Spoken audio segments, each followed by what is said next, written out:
Hello friends, আমার চ্যানেলে তোমাদের স্বাগত।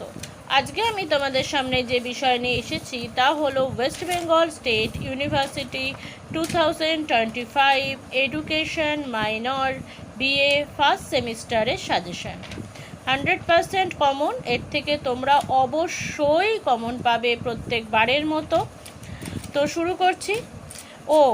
আমার বেঙ্গলি সাজেশান দেয়া হয়ে গেছে, তোমরা একটু দেখে নিও, আগের ভিডিওতেই রয়েছে। 1 নম্বর, শিক্ষার লক্ষ্য বলতে কী বোঝায়? শিক্ষার ব্যক্তিতান্ত্রিক ও সমাজতান্ত্রিক লক্ষ্যের মধ্যে পার্থক্যগুলি লেখো।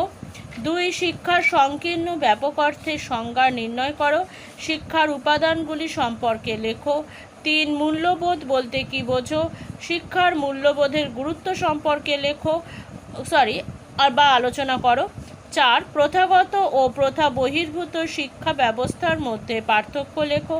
5, ফ্রয়েবেলের শিক্ষা চিন্তা অনুযায়ী শিক্ষার লক্ষ্য, পাঠ্যক্রম এবং শিক্ষাদান পদ্ধতি সম্পর্কে আলোচনা করো। নেক্সট চলে আসছি টিকাতে। 1, মুক্ত শিক্ষার বৈশিষ্ট্যগুলো কী কী? 2, রবীন্দ্রনাথ ঠাকুরের শিক্ষা দর্শন সম্পর্কে সংক্ষেপে লেখো। 3, শিক্ষার প্রকৃতি সম্পর্কে সংক্ষেপে লেখো। বন্ধুরা, তোমাদের কাছে একটাই রিকোয়েস্ট, যারা আমার চ্যানেল দেখছো অথচ সাবস্ক্রাইব করছো না, তারা প্লিজ সাবস্ক্রাইব করো আর পাশে থাকা বেল আইকনটি অবশ্যই প্রেস করে রেখো। একটা লাইক তো অবশ্যই তোমাদের কাছ থেকে আমি আশা করতে পারি। 4 নম্বর, অনিয়ন্ত্রিত এবং প্রথা বহির্ভূত শিক্ষার ধরনের মধ্যে পার্থক্যগুলি লেখো। 5, ফ্রয়েবেলের কিন্ডারগার্টেন পদ্ধতির মূল বৈশিষ্ট্যগুলি লেখো।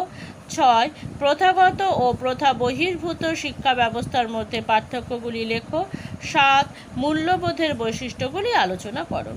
তো বন্ধুরা, আজকের মতো আমি এখানেই শেষ করছি। তোমরা যারা এখনও আমার চ্যানেলটি সাবস্ক্রাইব করোনি, প্লিজ চ্যানেলটি সাবস্ক্রাইব করো আর সাবস্ক্রাইবের পাশে থাকা বেল আইকনটি ক্লিক করে অল বাটনটি ক্লিক করো।